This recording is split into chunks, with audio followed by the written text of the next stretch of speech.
Western civilization is moving closer to a point of irreconcilable, unstable equilibrium, as frighteningly increasing numbers of people trust nothing.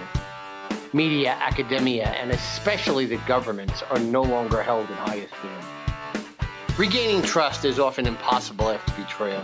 However, transparency is essential to any healing process, and that is the essence of the Don Sullivan Show. Please listen to the team explore, probe, and debate cutting-edge science, technology, and computing. Play ball!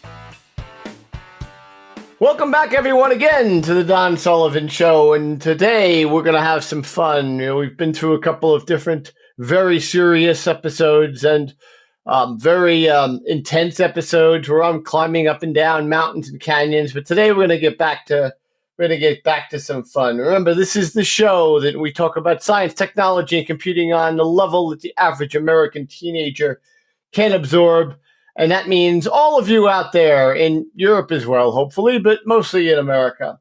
I'm going to start out with, again, the legally required waiver. I have to do this every single time, that all statements by the host and the guests on the Don Sullivan Show are the personal opinions of the host and the guests, who all agree that the following content is the property of Analytics LLC to be used publicly and exclusively on the Don Sullivan Show. And again, even though the audience can't see it because we don't want to show our faces here on this audio-only podcast, everybody's shaking their heads, so we're fine. Today's title, we're going back to the watch series, the timepiece series, the series that talks about where art meets engineering and how incredibly wonderful and exquisite, beautiful timepieces are. Today, we're going to talk about movements, the magic of the movement, that's the name. And just to get into it a little bit more detail before we start, we want to welcome back to the show the Don Sullivan Show's go-to horology expert, Jason Hahn.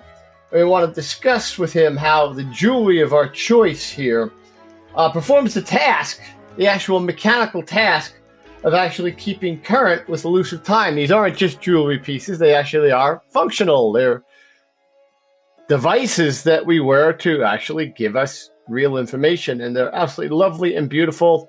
And I want to introduce you again back to the person who told me that watch collecting would be an obsession, warned me about it. I didn't heed that warning. Neither did Steve. He's here as well. But first, let's say hello. Let's say hello to Jason first. Say hello, Jason, and we'll get into some of the content here in a minute. Say hello.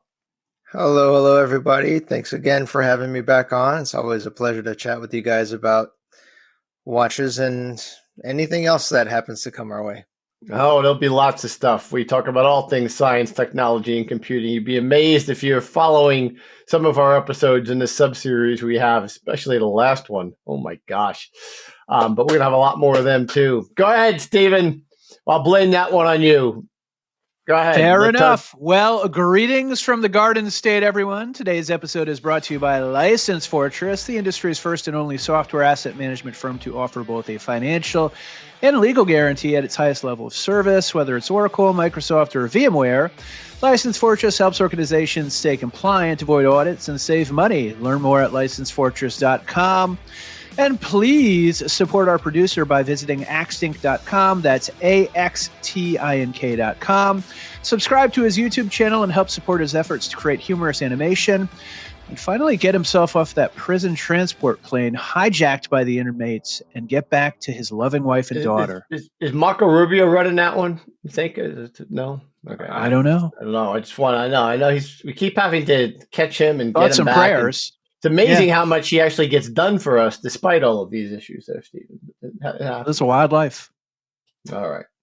Well, Jason, welcome back again. And let me dive right in here, as they say on many of the watch podcasts, and ask you the question at hand. Because I find it an amazing dichotomy between Watch Club.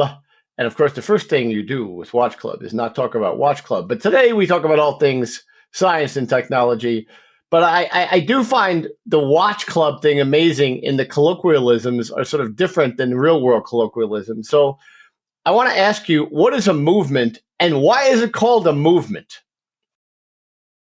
So to explain it simply, the movement is really the guts of the watch. It's everything on the inside that actually makes the watch run. Is there some etymological reasoning for calling it a movement?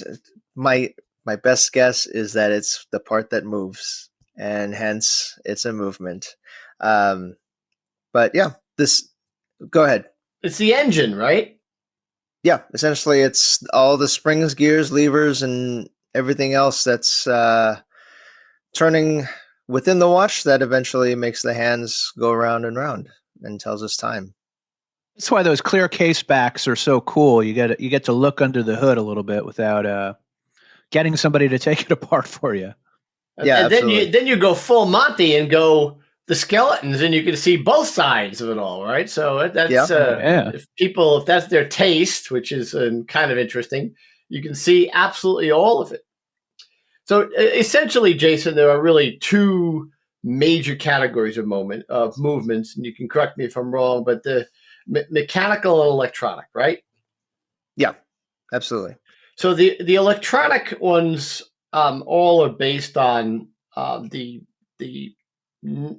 man-made mineral of quartz, meaning quartz is a natural mineral of silicon dioxide, I believe, but it's refined and made into a manufactured quartz. And so how does the quartz work in this? I know there's an incredible precision associated with it, and that's what leads us to this electronic ability of quartz. And we'll get into some of the history of this in a minute, but how does it work chemically and in terms of just the mineral? Sure. So a quartz watch has what's called a quartz oscillator. And essentially what that does is it applies an electric current to a quartz crystal that has been cut into a very specific shape. And quartz is a piezoelectric material, and that means that when you take a piece of quartz and apply mechanical force to it, it essentially discharges an electrical charge. In reverse, if you apply an electric charge to the quartz, it will move. And so somebody a while back figured out that you can use that very precise vibration of the quartz crystal to calculate time. It was standardized in terms of what frequency to kind of set that quartz crystal frequency at, and it's at 32,768 hertz. That's pretty precise.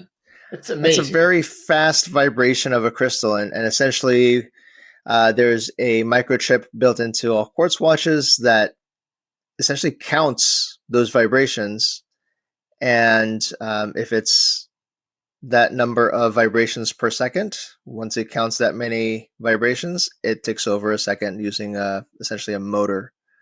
And so that's how you can get extreme levels of accuracy with quartzes, because it is a very set and defined parameter in terms of that vibration. And so there is a microchip in there. Those are Taiwan Semiconductor peripheral products, I assume, mostly. And wow!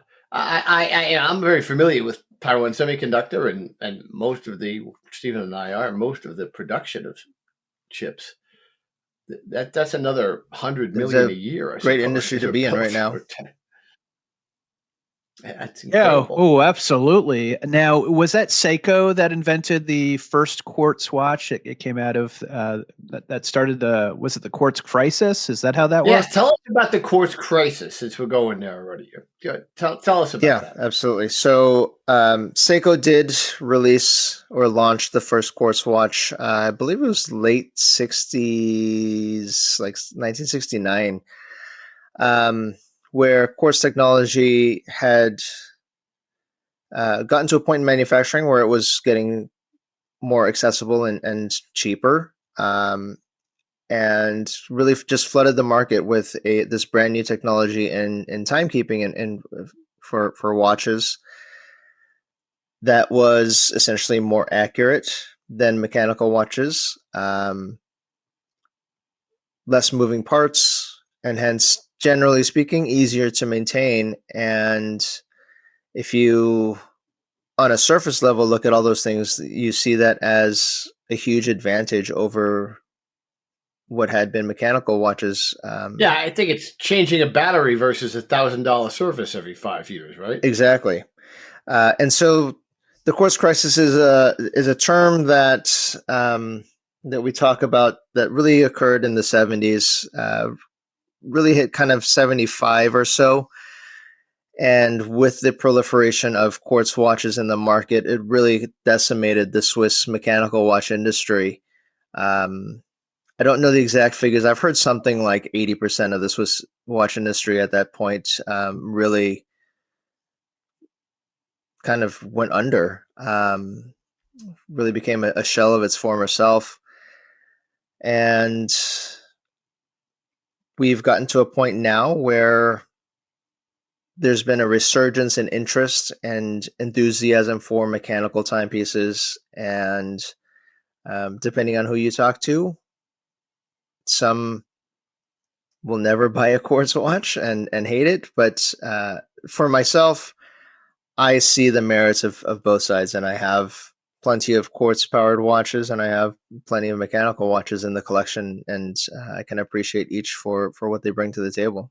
Seems like quartz are usually the less expensive ones. I mean, I've seen a few that, are pricey, but it seems like the mechanical ones are where they seem to have more prestige. Is that fairly accurate based on, your experience in the market? Yeah, absolutely. I mean, because if you think about all the engineering and the manufacturing that has to go into creating all the tiny parts for a mechanical movement, it's much easier to manufacture a quartz watch.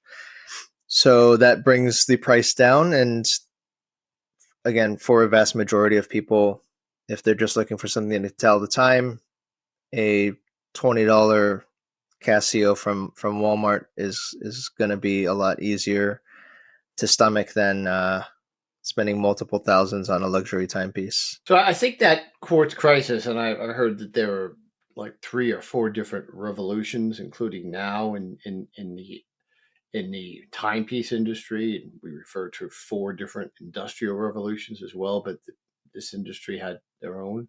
But as always, the quartz crisis resulted in consolidation. Those companies that you mentioned that were going out of business were acquired by really there's more, obviously, the Seiko Group and the fashion groups and the Citizen Group with Boulevard and so on. But there's really 3 conglomerates, right? LVMH, which stands for Louis Vuitton, Richemont, and Swatch. Swatch being credited to a certain extent, even though they were a kid's play watch to a certain extent in the 70s. I might be being oversimplifying that.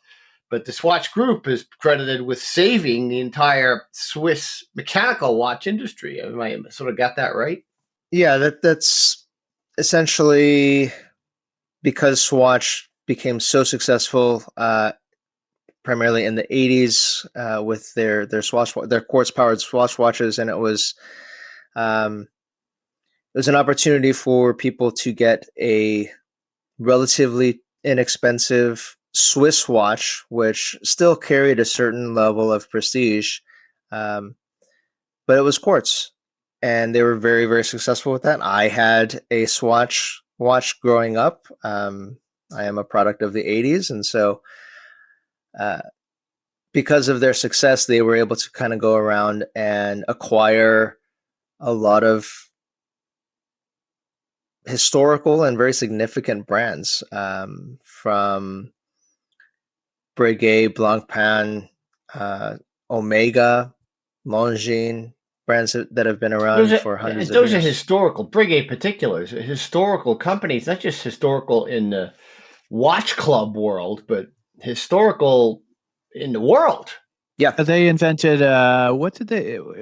I'm trying to think of what the thingy's called. The spinny thing, Jason. The tourbillon. The tourbillon. The tourbillon, yes. Turbillion. Another one of those words that you have to use specially in Watch Club. Well, let's shift for a moment here to talk about mechanical watches from the electronic watches, because again, there's these two categories, and then there's these subcategories, which we're going to get into.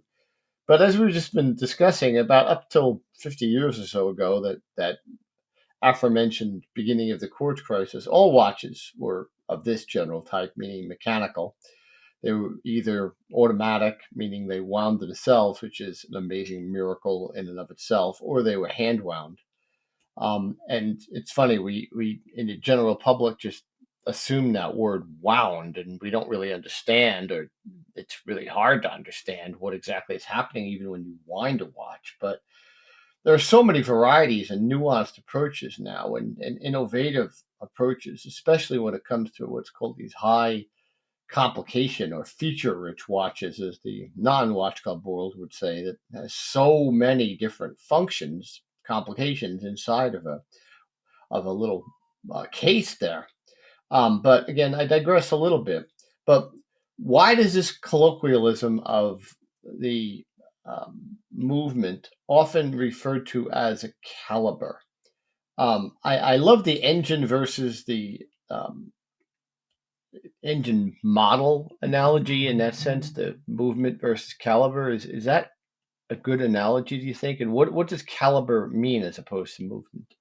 So caliber and movement are basically synonymous. Oftentimes, caliber is more specific, and so there are different models of movements that different watchmakers will create and design, and typically they will assign a model number to that specific movement.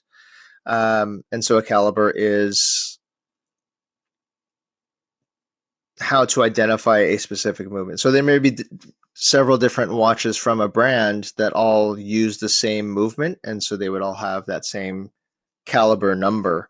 And then if you make a little modification to that particular caliber, then you name it something else. You maybe change a digit in the code.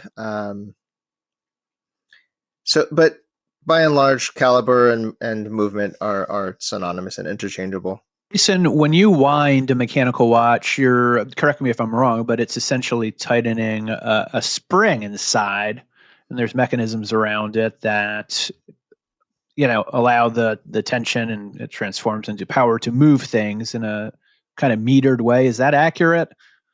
Yeah. So to kind of get back down to brass tacks of how a mechanical movement works, there are a number of elements, but primarily three kind of general organs, if you will. The first is the mainspring. It is a coil of typically metal that gets wound up, and that is typically done through the crown, but in automatic watches, that can be done by a winding mechanism built into the watch. Now, with any spring that has tension applied to it, and in this case wound into a coil, it wants to unwind itself to kind of be in a more relaxed state. And what a watch does is it harnesses that energy, that potential energy of a wound up spring, runs it through a train of gears. So it's actually called a gear train, and it ends up at what's called an escapement. And the escapement is what, as you said, Steve, meters the rate of release of that energy. If there was no escapement, basically, as soon as you wind up that spring, it'll just completely unwind, and all the gears would spin until there was no energy left. And so that escapement is, it's what you're hearing in a mechanical watch, that fast rate tick, and it is controlling the speed at which that spring is unwinding itself. And once it gets calibrated to a specific frequency, then it can tell time pretty accurately. It's really amazing to think about all that going on. And something that's 30 some odd millimeters across your wrist.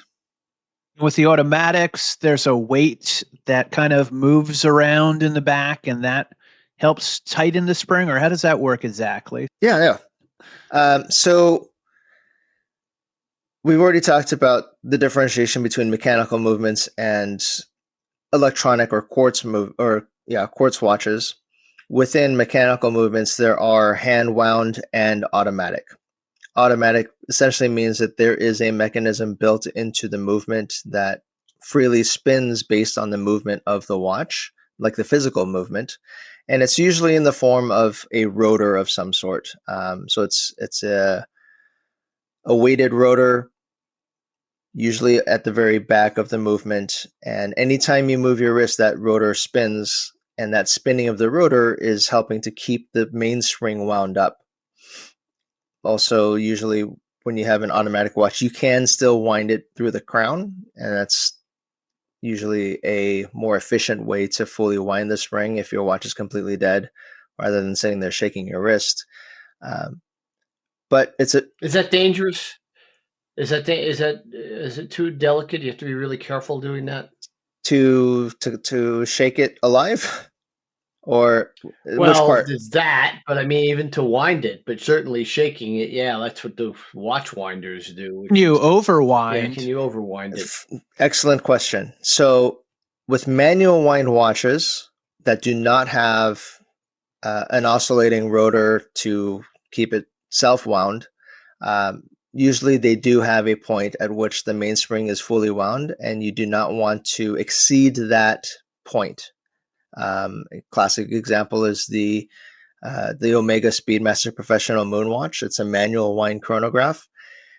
Once you wind it, typically about 50 times or so, you'll feel a distinct resistance in the crown where it feels like it's not wanting to wind anymore. And that's as far as you ever want to go.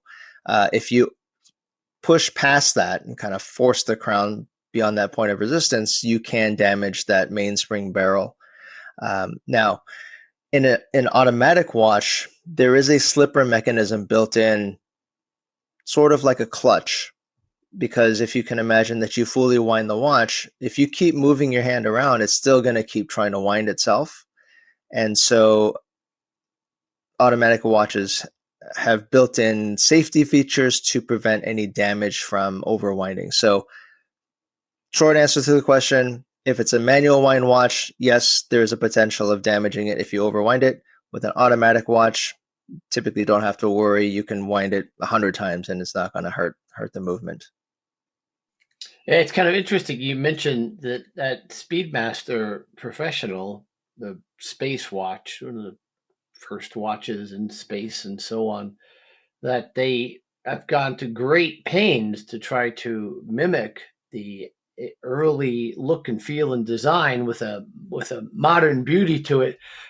So they even included, well, I guess it just had to be that potential for doing damage to it by overwinding it. Well, it's not. Yeah, I mean, it's not just the Speedmaster, but most manual wind watches are that way, and it's just it's an added complexity to try to make it so that you don't have that danger. Where in my opinion, a manually wound watch is definitely going a little bit more back to basics and not needing something that will wind itself, and really requiring a personal connection with the watch every time you want to wear it. I love how you say that, because it really is. It is a personal connection with these small little devices, which are more than jewelry and they're more than functionality. They actually clearly do become part of your everyday being. It's amazing how that kind of psychologically happens to us.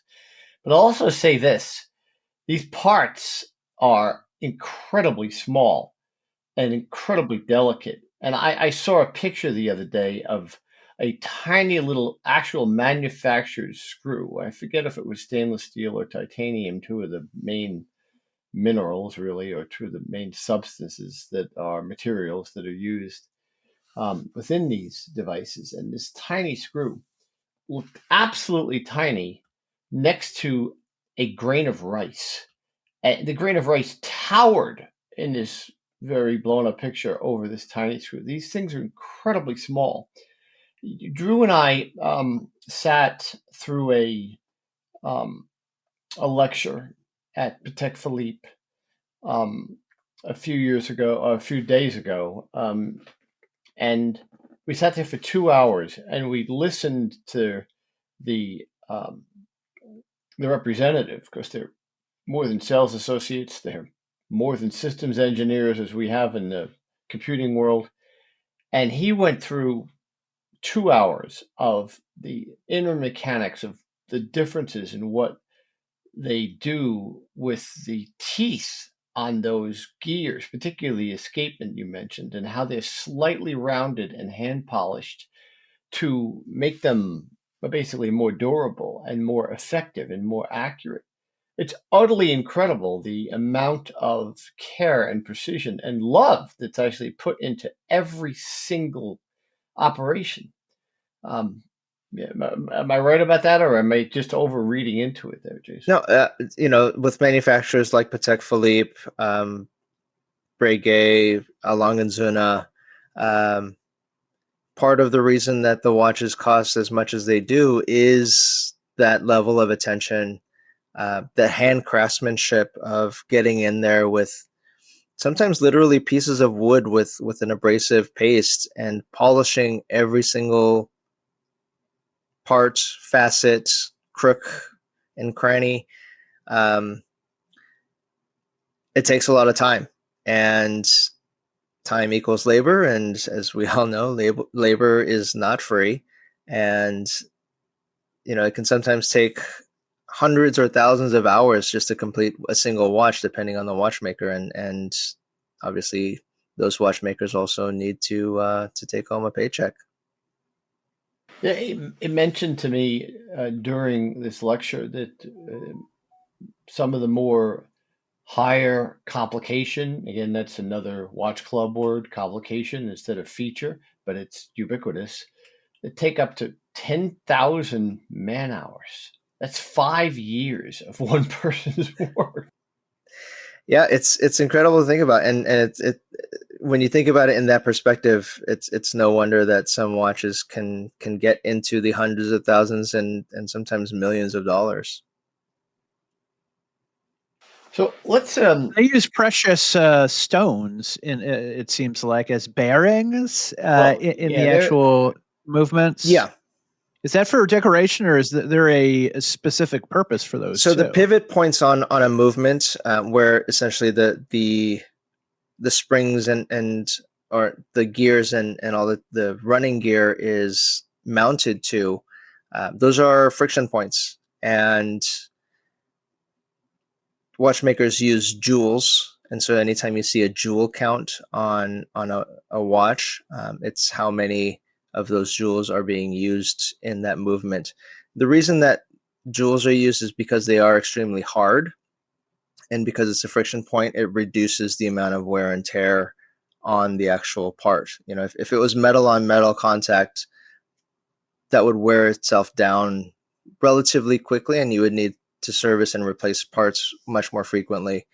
Now, typically with those joules, they are manufactured rubies, so they're not usually going to be using mined natural stones, for one, because of the cost, but also with something that's lab grown, it's you can control the level of purity in that stone as well.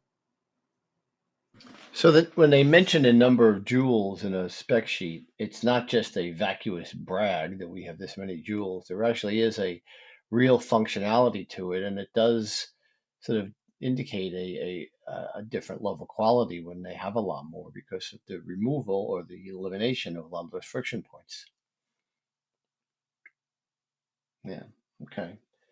So let's Steve, you got anything else with that? Because I want to shift over to the great hybrid models. Sure. I had one more question. I know plenty of guys that, they like driving manual cars. There's something about it. It's, Jeeps. Jeeps have to folks be are manual. to the road.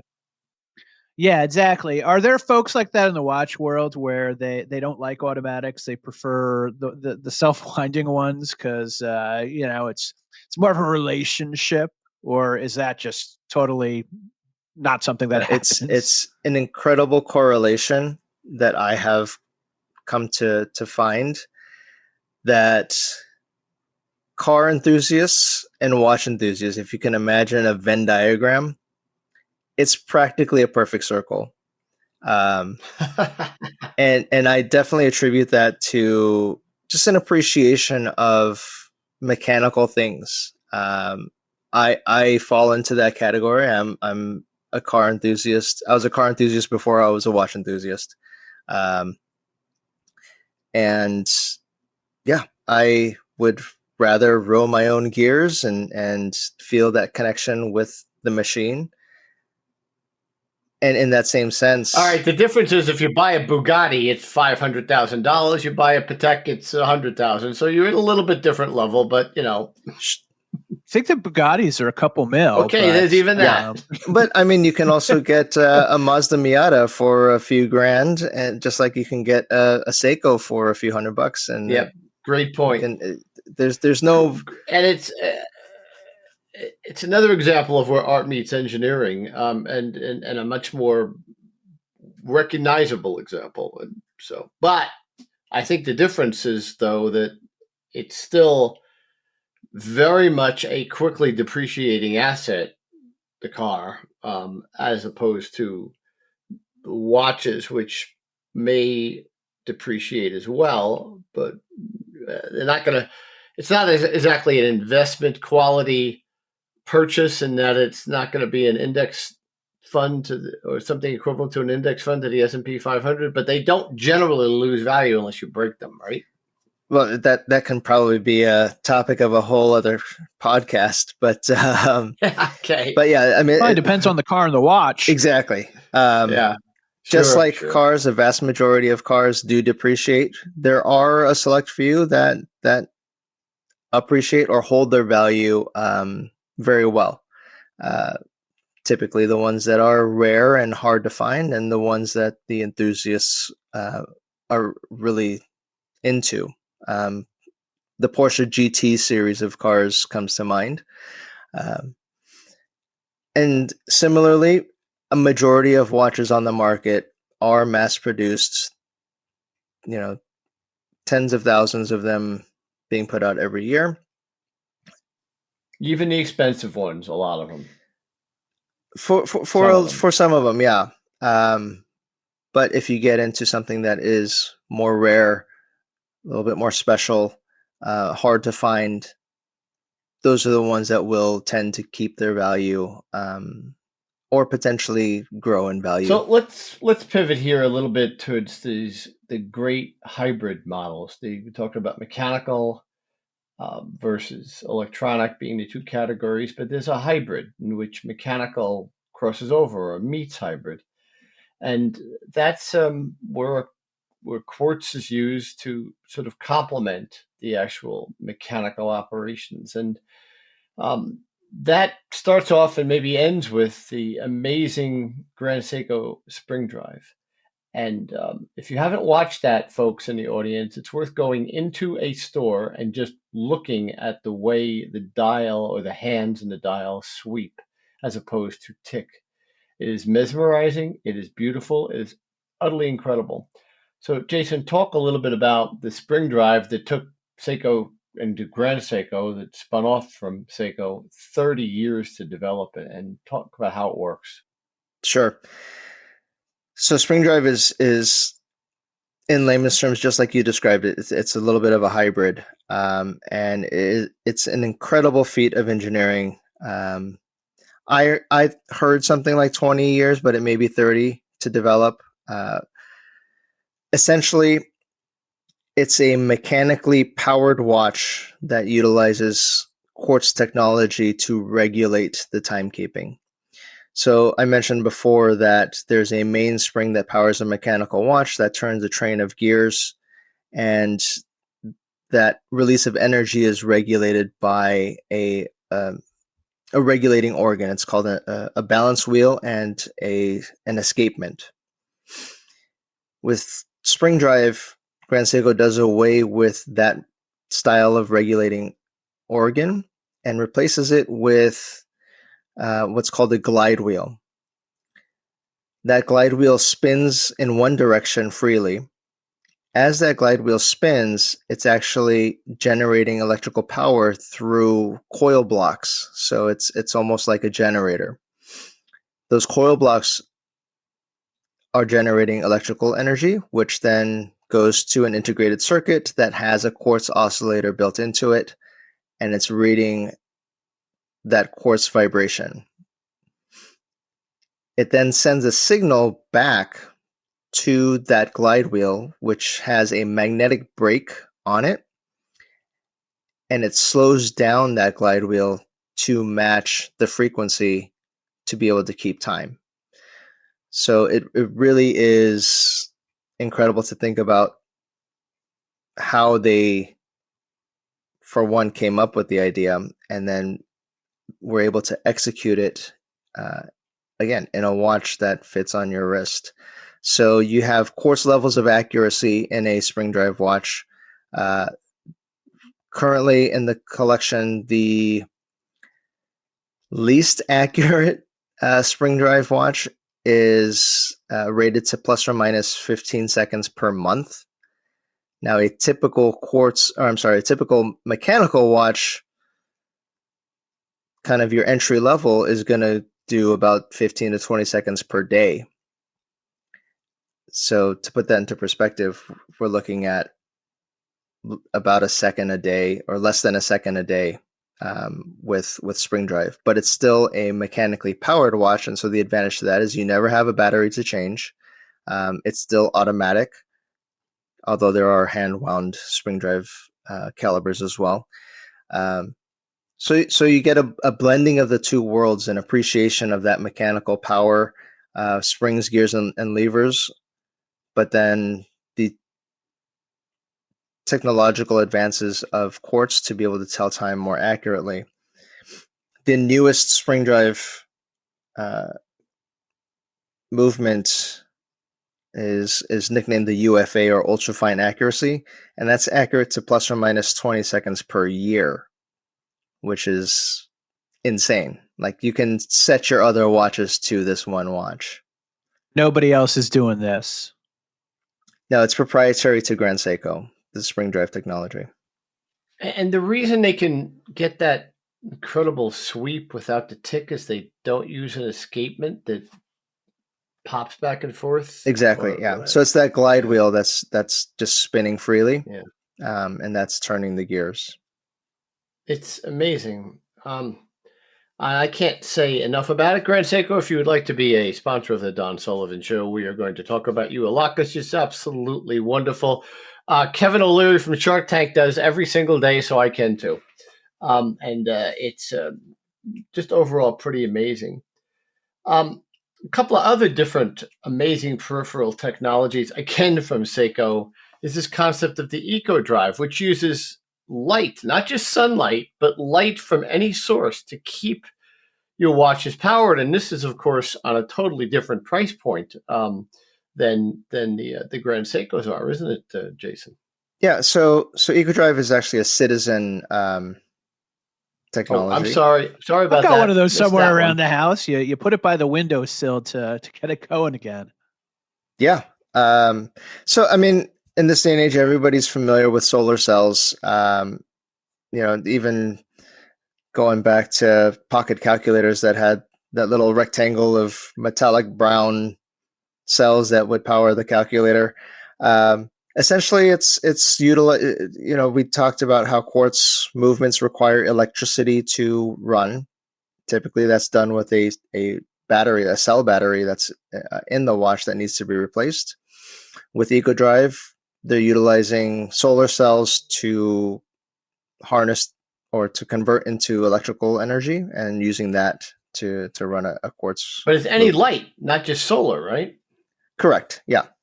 Yeah. So it's just amazing that they're able to capture it in that fine a manner, and that those solar or those cells, those light capturing cells, again, have tremendous longevity with them. Sorry, Citizen, you can be a sponsor too, as I correct myself. Another metric that is often used that I find a little bit more of a brag than anything else is that of power reserve.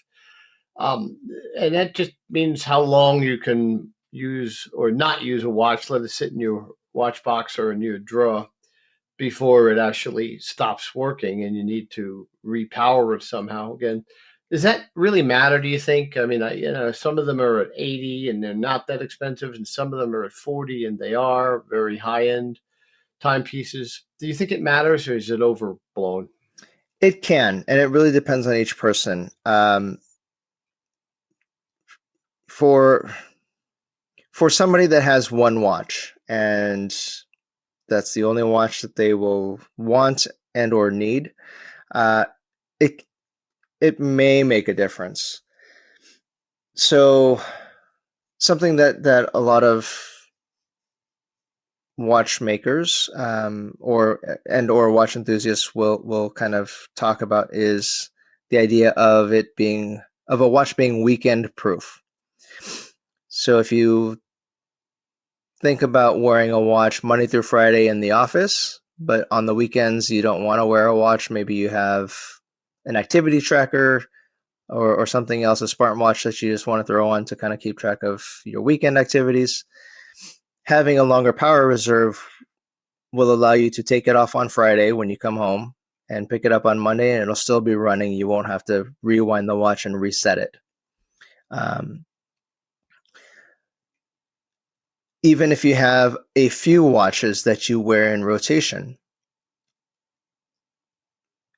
if you're not wearing a watch for a couple of days, it's nice to be able to pick it up after a few days of not wearing it and still have it be running and set to the correct time. With a shorter power reserve, after a couple of days, you would have to go through that whole process of winding it, setting the time, and carrying on. Now, for myself, I have so many watches in the collection that I have watches that I won't wear for a week or two or several weeks. And at that point, it doesn't really matter to me personally how long a watch's power reserve is. But to kind of go back for the listeners, we talked about a spring being wound up to power the watch. The power reserve is essentially when that spring is fully wound, how long will it run that watch without any further intervention? So in an automatic watch, without moving the watch to keep it wound. So if you just set it down on a table or on the nightstand, how long is it going to be keeping time until that spring completely winds down? And at that point, the watch will stop. So it really does depend on each person's level of tolerance. I don't mind picking up a watch and setting it every time I want to wear it. There are other people who would want to have as long a power reserve as possible because maybe they only wear a watch every couple of days and don't want to have to deal with that every time. So it's not just blowing smoke. Yeah, go ahead, Steve. I was going to say, I imagine if you have like a basic mechanical watch, it just tells the time. Those are fairly easy to reset. Although, yeah, that can be annoying. But I imagine if you had a variety of different complications that needed to be reset, that would make it infinitely more annoying. Yeah. So there's a complication. Kind of jumping the gun, getting into complications, but there is a complication that I don't have in my collection, but if I did, I would invest in a watch winder to keep it wound and continually running. And they just basically, the watch winders just shake the watch lightly enough so that they simulate a wrist moving, right? It actually just rotates the watch. Okay. So rather than a shaking motion, that's the simulation. Yeah. Just turns it upside down every so cheap. often. Yeah. They're not cheap, right? They're for people to showcase the goods, Yeah. Yeah. That too, I guess. I think there's one by a brand called Wolf, which is kind of the most well-known watchwinder brand. It's got like 24 slots. I think it's something like $16,000 or $17,000. Yeah, but the watches in there are probably worth, a few mil if somebody's buying that. Yeah. I imagine that they got the APs, the PPs, Yes, this the is all a matter of VCs. perspective. Yeah, they got all the Grail watches in that baby. All right, so since we brought up complications, the other ubiquitous watch club word that normal general population outside watch club would think of as features or different functions within a watch. There are watches, particularly the Patek watches and some others on that level, Breguet, I think, that have 28 or 30 complications, which include having a date or having a date time or even having subdials with seconds, all kinds of different things. But um, I saw a JLC the other day with 4 different dials that were showing completely different things, including a moon phase all at once on the same dial. And despite the fact that I like to take in information, it was actually too much. It was unbelievable, the capabilities that thing had. Of course, it was $80,000 or something along those lines. But Jason, when you put that many complications or that many different functions inside of that tiny little compartment, do they actually run into each other? Do they cause more problems? Does it have a much greater need for more frequent service? It can vary. So to take one small step back, what is a complication? A complication is anything in a mechanical watch that is beyond just telling the time. So technically, even a date window that just counts from 1 to 31 every month, that's a complication. There are simple complications like that. More complex ones like a GMT or a chronograph. Now, it sounds like you're describing a perpetual calendar with that many subdials, where it's kind of one of the granddaddies of complications. And that's the one. That's the one complication that I would have a watchwinder for. To put it simply, a perpetual calendar, once you set it, you don't have to touch any of the date or day settings for typically about 100 years. So it will keep track of... Take into account leap years. Exactly. It's crazy. So every 4 years, it will give February 29 days instead of 28 days. So to answer the question, the reason that those high complications cost as much as they do is they have worked out the engineering to be able to fit everything together to work in harmony. I don't have personal experience in terms of the service intervals, but I don't imagine that the intervals themselves are going to be shorter because of more complications. The servicing of a watch is really based on wear and tear. Just because there are more parts doesn't mean that they're wearing faster. It's just more. It's just that when you do have to service it, there are more things that will need to be attended to, and so servicing of a higher complication watch is going to cost more than something that's a time-only watch. But as far as intervals goes, it's really probably about the same. Well, what other factors? I would guess it's fair to say that mechanical will need much more servicing and probably more frequent than the average quartz watch, regardless of complications. But what about other environmental factors, such as I live in Colorado in a very dry environment. Jersey Steve there lives in New Jersey in a very humid environment. Is there going to be a difference there? There can be. Use is going to be one of the biggest factors in terms of how soon a watch will need servicing.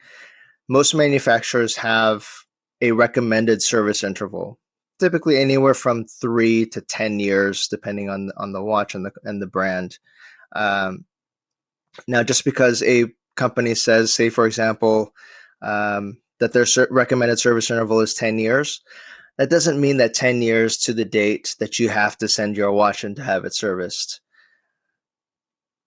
It's more of a guideline, because somebody who wears a watch every day, maybe goes swimming in the ocean, they are really rough with it, it's their daily beater. Maybe they're a lumberjack by trade and they're chopping down trees wearing their watch.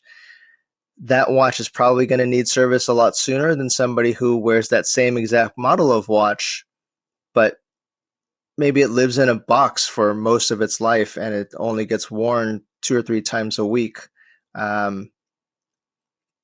Same watch, different use case. The more heavily worn watch is going to need to go into service probably more frequently. And a service for a mechanical movement, what does that entail? Essentially, you send it back to the manufacturer. They take the watch apart. All of the tiny little parts of the movement get fully disassembled. Everything gets cleaned. Any parts that are worn beyond spec will be replaced, and then they put it all back together, re-lubricate all the points, and reseal the watch, and then test to make sure that it's a lot running. of work.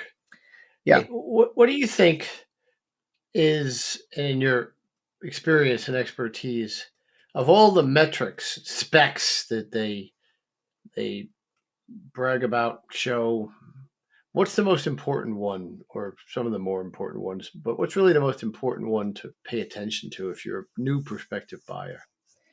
I'd say one of the most important, or one of the most significant to me, is accuracy. At the end of the day, a watch is there to tell time. That's its primary function, aside from being wrist jewelry. But if it's not accurate, then it's not performing its kind of raison d'etre, if you will. So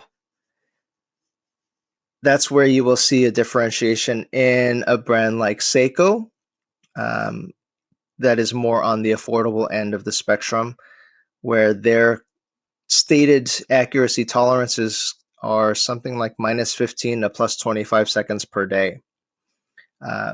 Once you get into Swiss watches, there are certifications that brands can submit their watches to be tested for. COSC and METAS are 2 of the bigger ones, and those are for chronometer certifications. For COSC, or COSC as we say in the industry, COSC certification requires a watch to be running between -4 to +6 seconds per day on average, and that's tested across 5 different positions and 3 different temperatures. METAS is the step above that, and it requires a watch to run 0 to 5 seconds per day, and it's tested in 6 positions.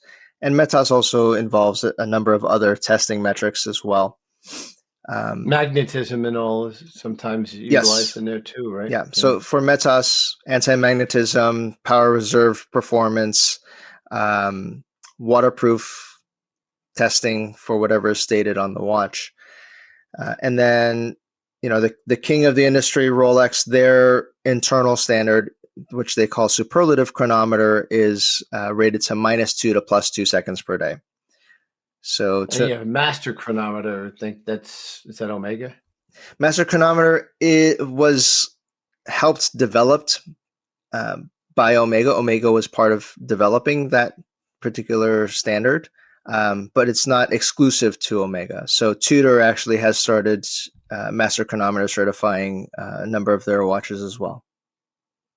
So finally, with the complications, is why is there no alarm complication in expensive, extremely high-end Swiss and Japanese watches? You have staff to let you everywhere. know. You have staff to let you know. At that point when you have to be places, your assistant or chauffeur.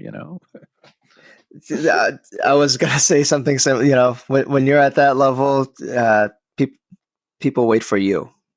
That's true. So That's a good point. um, but that's right. We don't need on a more alarms serious where we're note, going. so there are actually mechanical watches that have alarms in them. One of the more famous ones is called the Vulcan Cricket. A little bit more obscure of a brand now. I think they may have kind of gone under at one point or stopped production and were recently revived.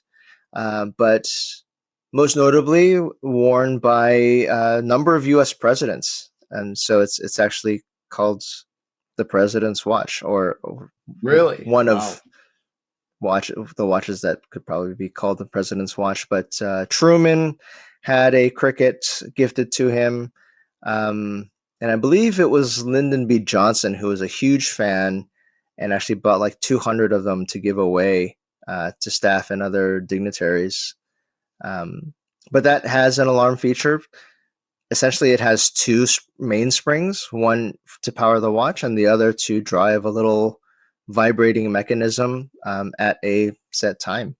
That's cool. The JLC Memovox is also another kind of famous alarm watch. And then apart from alarms, there's another complication, or I guess a family of complications that are chiming complications. So there are watches that you can get that will chime for different indicators. I guess reminders of some kind. Yeah. So one of the most, or I guess one of the more simple ones would be like I believe it's called a passage or sonnerie, where basically on the hour, every hour, it will just ding, much like you can set up your G-Shock to do.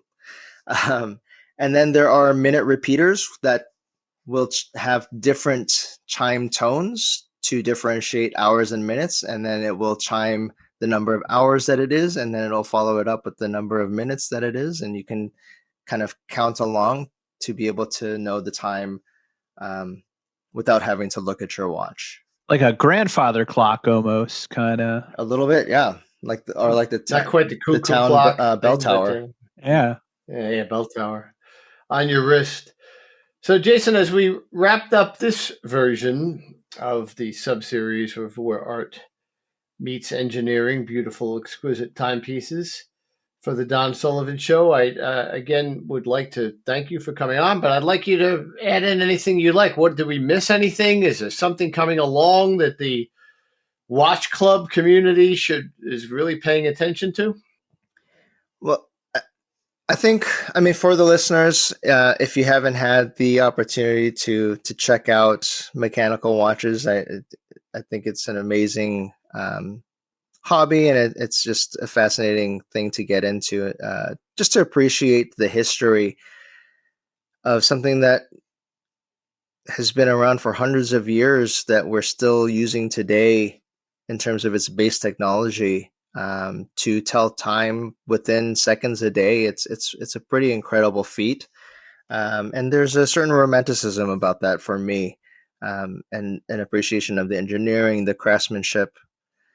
So, if you have the chance, stop by a local watch store, jewelry store, or boutique, and check out some watches. It's a lot of fun. There's a lot to learn, and I'm still learning every day. I think in terms of movements, brands are continually pushing the envelope to try to make improvements in everything that they can, from power reserve to accuracy to finishing. And I'm just excited to see what brands come up with, as the next kind of interesting and cool new technology that gets built into movements. So, Jason, I'll say this, and I want to compliment you, and again, thank you so much for being the go-to timepiece expert for the Don Sullivan Show and our personal trusted advisor for our own little Silicon Valley watch club that we have developed. But to the audience, when you take Jason's advice, and you should, just for personal edification and enrichment, go into a watch shop or a store, sometimes bigger stores, sometimes real luxury stores and luxury malls. And there are really three types of people in there that you're going to meet that are under the category of sales associates. And that doesn't really give them justice, because the truth is somebody like Jason is a true technical engineering expert and somebody who wants to talk to you on any level that you come in about anything having to do with this industry. On the other hand, you might wind up seeing people who, just don't want to talk much at all. And that happens a lot. And then there are people who are just there trying to sign you up and sell you something, or not even that, just sign you up. And if you run into the second or third group that I mentioned, just move on, because within that particular store, you're going to find somebody that wants to talk to you, because they absolutely love, just like Jason and Stephen and I have come to absolutely love this space, this technology. That's why we have this sub-series where art meets engineering. So do that, really enhance your life. There's a lot of bad things out there that we are just bombarded with every day. And this is something that does nothing but bring you joy. And the industry itself is incredibly fascinating. It's one of the few industries, I think, in Western civilization that is not dominated by monopolies, even though there are big conglomerates that have a very large chunk of the industry. It's not with the independent brands and the other smaller brands. It really is incredibly competitive, and there's tremendous innovation going on, and it's really wonderful. So thank you, Jason Hahn. Say goodbye to the audience. Anything else you've got there? Yeah, I also want to make it clear. I know we talk often about the luxury pieces and high ticket prices, but the barrier of entry into appreciating watches is pretty low. You can get into a solid mechanical watch for a few $100.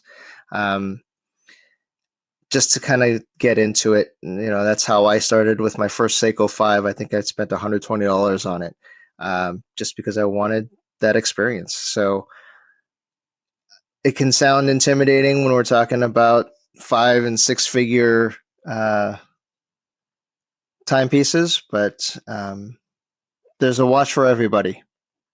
That's it. The Seiko Essentials category has a lot of them in it that would make sense along those lines, right? Yeah, well, the Essentials I think are primarily quartz. So once you get into Seiko 5, Seiko 5 are all going to be mechanical watches. Well, that's sage advice as always. And again, thank you very much for being on the show, for being our personal advisor, for answering late night texts when I see something, or Stephen sees something, or others see something that is we can't help ourselves but to mention it or send you a picture. It's absolutely wonderful help. You are the trusted advisor of the Don Sullivan Show for this sub-series. And thank you, Jason. It's always a pleasure. Thanks again for having me on. Steve, say goodbye to everybody. Thank you, Jason, and goodbye, everyone. Till next time. And I will say this to end this show up. Please remember one thing. Well, first of all, don't put a luxury watch on when you're taking a bat. But still, even when discussing luxury items of all kinds, luxury watches, when watch shopping, please remember, folks, that all at-bats are situational. See ya.